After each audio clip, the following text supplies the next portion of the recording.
Hello dear friends. आज हम discuss करेंगे हाइपरमेट्रोपिया, जिसे हम कहते हैं फार साइटेडनेस। इसका मतलब हुआ आपको दूर का चीज़ दिखाई देगा। जैसे कि दादाजी अखबार के हाथ लंबा करके क्यों पढ़ते हैं? क्योंकि उनका नियर पॉइंट खिसक गया है, मतलब दूर चला गया है, बट वो दूर का चीज़ अच्छे से देख पाएंगे। इसे हम कह सकते हैं उनका चश्मा दूर का चीज़ देख सकता है, मतलब उनका आई दूर का चीज़ देख सकता है, बट नियर बाय ऑब्जेक्ट को नहीं देख सकता। तो affected person can see far objects clearly but cannot see nearby objects clearly. जो पर्सन का नियर पॉइंट है, जो कि 25 सेंटीमीटर नॉर्मली होता है, वो दूर चला जाता है, farther away than usual near point 25 cm। और है the object is formed behind the retina. देखो, मायोपिया में इमेज कहाँ पर होता था? रेटिना के सामने होता था, in front of the retina. यहाँ पर इमेज कहाँ पर होगा? Behind the retina. क्यों? क्योंकि the person with this condition needs to hold reading materials well beyond 25 cm from their eyes. आप देख सकते हैं डायग्राम। अभी एक नॉर्मल पर्सन ऑब्जेक्ट को नियर पॉइंट पर रखा है, जो कि नॉर्मल आई का 25 सेंटीमीटर होता है, वहीं पर रखा है, बट उसका इमेज कहाँ पर बन रहा है? यहाँ पर बन रहा है, रेटिना के पीछे बन रहा है, बिहाइंड द रेटिना। और ये नॉर्मली ये डिफेक्ट को हम कहते हैं हाइपरमेट्रोपिया, मतलब फार साइटेडनेस। दूर का चीज़ देख सकता है, नियर बाय ऑब्जेक्ट को नहीं देख सकता। अच्छा, जब इमेज यहाँ पर बनेगा, ध्यान से देखिए, इमेज यदि यहाँ पर बनेगा तो मैं यदि ऑब्जेक्ट को थोड़ा ऐसे ले आऊँगा, यहाँ पर ले आऊँगा, तो इमेज खिसक कर रेटिना के ऊपर आ जाएगा। बस वही है। यहाँ पर ऑब्जेक्ट को 25 सेंटीमीटर है। यदि मैं ऑब्जेक्ट को थोड़ा खींच कर पीछे ले आता हूँ, यहाँ पर ले आता हूँ, मतलब एंड डैश, मैं एंड डैश को क्या कहूँगा? Shifted near point. जब यहाँ पर ऑब्जेक्ट को ले आया, जो कि नॉर्मल यहाँ पर रखना चाहिए था, अब इमेज कहाँ पर आ गया? रेटिना के ऊपर। तो इसीलिए दादाजी क्या करते हैं, अखबार पढ़ते समय अखबार को थोड़ा दूर लंबा हाथ करके रखते हैं। तुम्हें तो अजीब लगता होगा ऐसा क्यों करते हैं, बट ये अजीब की बात नहीं है, उनकी परेशानी है। वो नियर बाय ऑब्जेक्ट को नहीं देख पाते हैं, क्योंकि उनका नियर पॉइंट खिसक गया है, मतलब अपने आप 25 सेंटीमीटर से मान लीजिए 50 सेंटीमीटर हो गया, या 75 या 1 मीटर हो गया है। ऐसे में दूर तो हम ऑब्जेक्ट को रख रहे हैं, अखबार को रख लेंगे, बट इतना दूर में रखने से वो लेटर जो ना अखबार का, वो तो छोटा ही है, वो और छोटा दिखाई देगा, पढ़ने में कठिनाई आएगा। तो इसका एक समाधान है, और वो समाधान पढ़ने से पहले हम थोड़ा और भी समझेंगे हाइपरमेट्रोपिया के बारे में। देखो, this is due to the fact that light rays from the nearby object are focused at a point behind the retina. चलो, ये तो हम पढ़ चुके हैं। अब देखेंगे कॉज क्या है, क्यों ऐसा होता है, कॉज ऑफ हाइपरमेट्रोपिया। देखो, वहाँ पर जो कॉज था हमने देखा था कि एक्सेसिव कर्वेचर होता था आईलेंस का, और eyeball elongation of the eyeball. तो यहाँ पर क्या है? The focal length of the eye lens become too long. अच्छा, यहाँ पर फोकल लेंथ ज़्यादा हो जाना, आई बल बिकम टू स्मॉल। तो ये प्रॉब्लम है, ठीक है, याद रखिएगा, ये cause of hypermetropia. Focal length ज़्यादा रह जाता है। मैं ऐसा कहता हूँ कि देखिए, यदि आपका फार पॉइंट जो है इन्फिनिटी है, तो आप तो इन्फिनिटी में ऑब्जेक्ट जब होता है तो आप तो आराम से देख पाते हैं, तो 40 डायोप्टर तो आपका कोई प्रॉब्लम नहीं है। बट ये आपका 40 डायोप्टर से कहाँ तक आना चाहिए था? नियर बाय ऑब्जेक्ट को पढ़ते समय 44 डायोप्टर तक आना चाहिए था, बट ये 40 डायोप्टर से इंक्रीज कर रहा है। मान लीजिए इंक्रीज करके ये 42 तक आया, 42 तक आया, मतलब 42 डायोप्टर तक आया। ये और 2 डायोप्टर और बढ़ना चाहिए था। देखो, पावर बढ़ेगा तभी जब फोकल लेंथ घटेगा। तो आपका फोकल लेंथ अभी भी ज़्यादा रह जाता है, फोकल लेंथ अभी घट नहीं पा रहा है, मतलब डिक्रीज नहीं हो पा रहा है, इसलिए पावर 44 डायोप्टर तक नहीं आ पा रहा है। बस यही कारण है बस यही कारण है कि आपका फोकल लेंथ यहाँ पर क्या रह जाता है, टू लॉन्ग रह जाता है। इसीलिए पावर अभी आपका 42 डायोप्टर में रुक जाता है। अभी 2 डायोप्टर और बढ़ना चाहिए था। ये तभी बढ़ेगा जब फोकल लेंथ घटेगा, इसका मतलब आपका फोकल लेंथ टू लॉन्ग रह गया। ये एक कॉज है। दूसरा, आईबल बिकम टू स्मॉल। यदि आईबल यहाँ पर है, सपोज ये आईबल है, ये रेटिना है, यदि आईबल अभी थोड़ा छोटा हो गया, मान लीजिए छोटा हो गया, तो ये छोटा हो जाने से रेटिना जो पहले नॉर्मल यहाँ पर था, अब रेटिना आगे आ गया। ये तो आई लेंस तो यहाँ पर है ही अपने प्लेस में। पहले इमेज कहाँ बनाता था, इमेज यहाँ पर बनाता था। अब रेटिना क्योंकि पीछे मतलब आगे आ चुका है, आईबल बिकम टू स्मॉल, तो वो इमेज जो पहले जहाँ पर होता था अभी वहीं पर होगा, तो इसका मतलब रेटिना के पीछे आ गया। कहाँ पर आ गया, इमेज रेटिना के पीछे आ गया। तो ये एक कॉज भी है। देखो दोनों कॉज अलग अलग कारण, उसका भी 2 अलग अलग कॉज है, वो हम नहीं जानेंगे। सिर्फ इतना याद रखो, फोकल लेंथ बढ़ा हुआ रह जाना, आईबॉल छोटा हो जाना, ये 2 कॉज है, हमें याद रखना है। तो करेक्शन के बारे में मैं बता रहा था, तो यही कि यदि नियर पॉइंट 25 सेंटीमीटर है और यहाँ पर हम ऑब्जेक्ट को रखा तो इमेज अभी रेटिना के पीछे आ गया। Image is found behind the retina. अब ध्यान से देखिए, ऑब्जेक्ट यहाँ पर कहाँ पर है, मतलब ऑब्जेक्ट जब 25 सेंटीमीटर में है तो इमेज रेटिना के पीछे हो रहा है, यहाँ पर हो रहा है। तो इसीलिए मैंने ऑब्जेक्ट को थोड़ा आगे खींच लिया, आगे की तरफ ले लिया, तो ये जो इमेज यहाँ पर बनता था वो इमेज रेटिना के ऊपर आ गया। ठीक है, ये तो हम मैन्युअली ठीक कर दिया। ये कोई परमानेंट सोल्यूशन नहीं है। फॉर द टाइम बिंग हमें इससे मदद मिल जाता है, क्योंकि हमारा नियर पॉइंट बढ़ा हुआ, मतलब बढ़ गया है, नियर पॉइंट बढ़ गया है, मतलब 25 सेंटीमीटर से ज़्यादा हो चुका है, तो इसीलिए प्रॉब्लम है। अब एक बात यहाँ पर देखिए, आपको क्या महसूस हो रहा है, क्या लग रहा है, अभी पावर आपको बढ़ाना चाहिए ना घटाना चाहिए? क्योंकि आपका पावर मतलब बढ़ नहीं पा रहा है, 44 डायोप्टर नहीं हो पा रहा है, तो आपको पावर बढ़ाने की ज़रूरत है। 42 में वो रुक गया, पावर बढ़ाने की ज़रूरत है। तो पावर बढ़ाने के लिए हम आई लेंस के साथ कौन सा लेंस यूज करेंगे जो आपका आई लेंस का पावर मिलकर बढ़ा सके? एक पॉजिटिव पावर वाला लेंस यूज करेंगे, क्योंकि नेगेटिव कनकेव यूज करेंगे तो वो तो पावर घटा देगा। तो अभी हम कन्वेक्स यूज करेंगे, कन्वेक्स लेंस यूज करेंगे as our what, corrective lens. तो ये डायग्राम को अच्छे से समझो, जो मैं समझा रहा हूँ, इसी को एग्ज़ाम में इसी डायग्राम को करना होगा। आप ध्यान से देखिए, जहाँ पर ऑब्जेक्ट को रखने से व ऑब्जेक्ट को शिफ्ट करके जहाँ पर लाने से, नियर बाय ऑब्जेक्ट को जहाँ पर शिफ्ट करके लाने से हमें ऑब्जेक्ट दिखाई दिया, मतलब इमेज रेटिना के ऊपर हुआ, उसे हम कहते हैं शिफ्टेड नियर पॉइंट। इसे कहते हैं N dash shifted near point. Is it clear? तो ये नियर पॉइंट ऑफ हम हाइपरमेट्रोपिक आई भी कह सकते हैं, जो कि मोर देन 25 सेंटीमीटर है।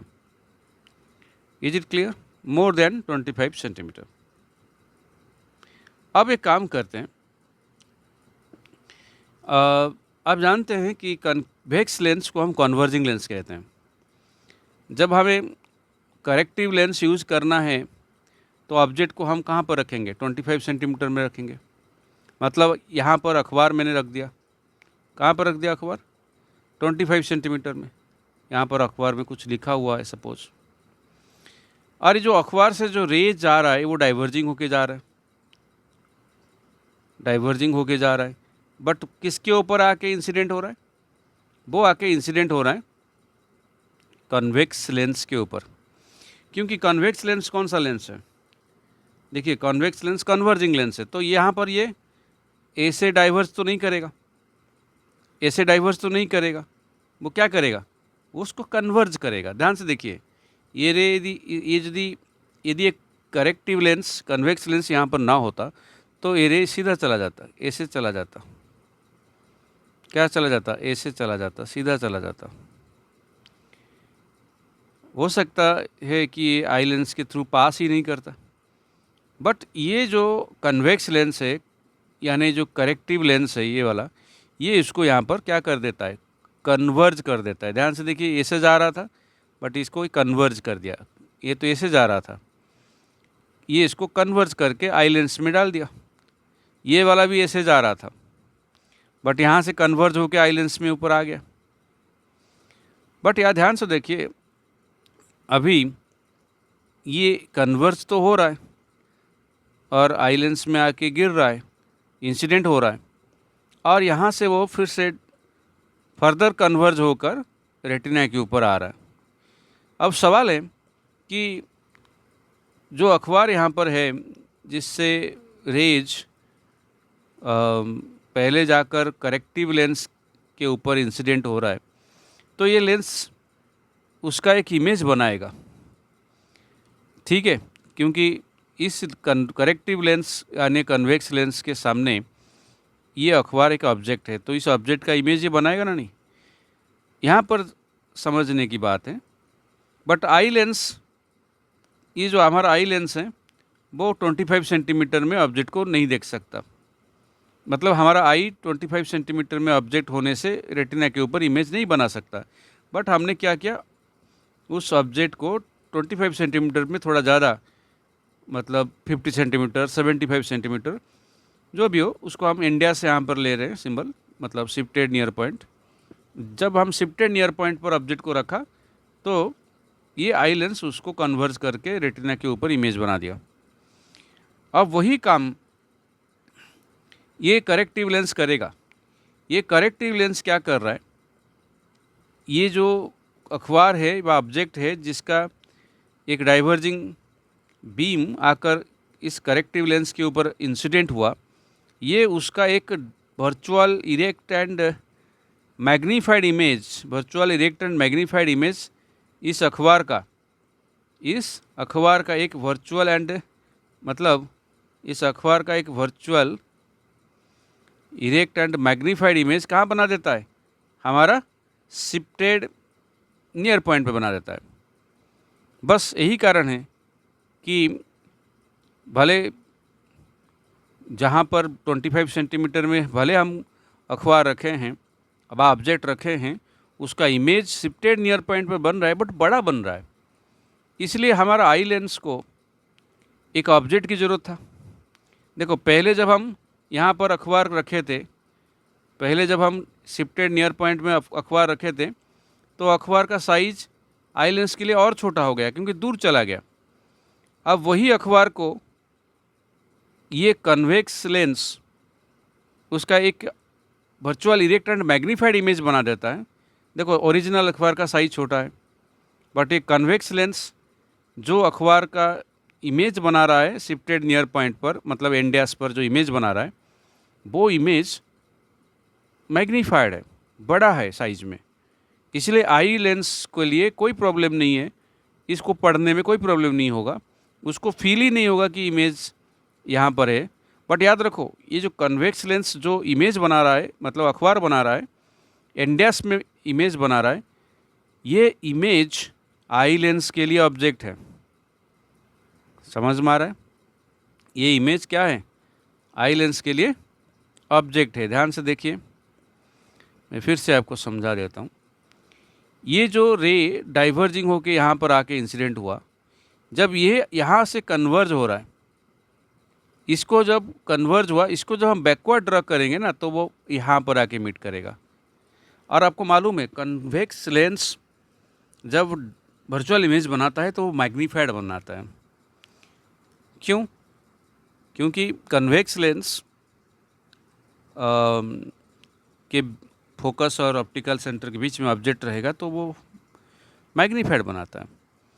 यहाँ पर ऐसे गया और ये जो यहाँ से कन्वर्ज हुआ ना, उस कन्वर्जिंग रे को जो बैकवर्ड हम ड्रॉ करेंगे तो वो यहाँ पर मीट करेगा। तो इसीलिए यहाँ पर इसको ठीक से ड्रॉ करने के लिए आपको ध्यान रखना होगा, एक स्केल लेना होगा। स्केल को ऐसे रखकर, यानी स्केल को ध्यान से रखना होगा, यहाँ से ऐसे रखना होगा स्केल को, और स्केल का एक एंड यहाँ पर रहेगा दूसरा यहाँ पर रखना है, तो इसको ठीक से आप ड्रॉ कर सकते हैं।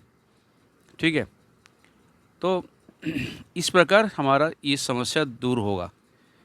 चलिए मैं इसका कैलकुलेशन आपको समझा देता हूँ। फॉर कन्वेक्स लेंस जो हम लेंस यूज़ कर रहे हैं, करेक्टिव लेंस, उसके लिए जो ऑब्जेक्ट डिस्टेंस है वो हम डी ले रहे हैं, जो कि नियर पॉइंट हमारा नॉर्मल आई के लिए डी कितना है, 25 सेंटीमीटर है, वो -25 सेंटीमीटर है, नियर पॉइंट है। और जो शिफ्टेड नियर पॉइंट जहाँ पर वो कन्वेक्स लेंस इमेज बना रहा है वो v है, उसको हम -x मान ले रहे हैं। तो हम लेंस फार्मूला पुट करेंगे, 1/f is equal to 1/v minus 1/u is equal to 1/-x minus 1/-d। तो देखिए ये माइनस माइनस प्लस हो गया, तो 1/f is equal to 1/d minus 1/x, LCM गया dx, यहाँ पर हुआ x माइनस डी। तो f हो गया, this is the focal length of the convex lens, corrective lens, is equal to dx by x minus D. तो focal length of corrective lens, focal length of corrective lens आ गया dx by x minus D. तो power कैसे निकालते हैं? Power का formula होता है 1/f, यदि ये मीटर में है, नहीं तो 100/f यदि ये सेंटीमीटर में होता है। बस हमें वही करना है, 100/f सेंटीमीटर है, यदि फोकल लेंथ सेंटीमीटर है तो फोकल लेंथ का वैल्यू क्या है, dx by x minus D, तो x माइनस डी ऊपर चला जाएगा। ठीक है, तो ये आ गया पावर। अब चलते हैं एक प्रॉब्लम डिस्कस करेंगे। ठीक है, the near point of hypermetropic person is 100 centimetre. इसका मतलब जो नॉर्मल आई के लिए 25 होता है, ये हाइपरमेट्रोपिक पर्सन के लिए नियर पॉइंट 100 सेंटीमीटर या 1 मीटर हो चुका है। Calculate the focal length and power of the convex lens required to read a book at 25 centimetre. मतलब ऑब्जेक्ट को तो हम 25 सेंटीमीटर में ही रखेंगे, बट हमें उस कन्वेक्स लेंस का क्या पावर है, क्या फोकल लेंथ है, वो निकालना है। और यहाँ पर आपको मैं बता चुका हूँ कि जो कन्वेक्स लेंस यूज करेंगे वो कन्वेक्स लेंस जो बुक हम 25 सेंटीमीटर में रखेंगे, वो कन्वेक्स लेंस उस बुक का एक इमेज बनाएगा। कहाँ पर बनाएगा? आपका शिफ्टेड नियर पॉइंट पे, और वो शिफ्टेड नियर पॉइंट है आपका 100 सेंटीमीटर। तो ये हो गया आपका v और ये हो गया आपका u। बस लेंस फार्मूला पुट करते हैं, 1/f is equal to 1/v minus 1/u। तो 1/f, यहाँ पर v जो है 100 है, शिफ्टेड नियर पॉइंट को हम v कहेंगे क्योंकि कन्वेक्स लेंस, करेक्टिव लेंस जो इमेज बनाएगा बुक का, वो शिफ्टेड नियर पॉइंट पर बनाएगा, और वो इमेज आई लेंस के लिए ऑब्जेक्ट की तरह काम करेगा। हम आई लेंस के बारे में कुछ डिस्कस नहीं कर रहे हैं, हम करेक्टिव लेंस, वो कन्वेक्स लेंस जो उसको हम यूज़ करके ये प्रॉब्लम को सॉल्व करना है, उसी के बारे में डिस्कस कर रहे हैं। तो 1/f is equal to 1/-100 minus 1/-25, क्योंकि नेक्स्ट क्वेश्चन में u इज इक्वल टू -25 है और v is equal to -100 centimetre है। Is it clear? और यह हो गया -100 प्लस 1/25। Is it clear? तो एलसीएम 100 ले लेते हैं, तो -1 प्लस ये हो गया 4, तो ये हो गया 3/100। तो फोकल लेंथ आ गया 100/3 सेंटीमीटर, जो कि हम अप्रोक्सीमेटली ऐसे करके प्लस 33.33 सेंटीमीटर या ऐसे करते हैं, जिसको हम 0.333 मीटर ले सकते हैं। अब पावर क्या होगा?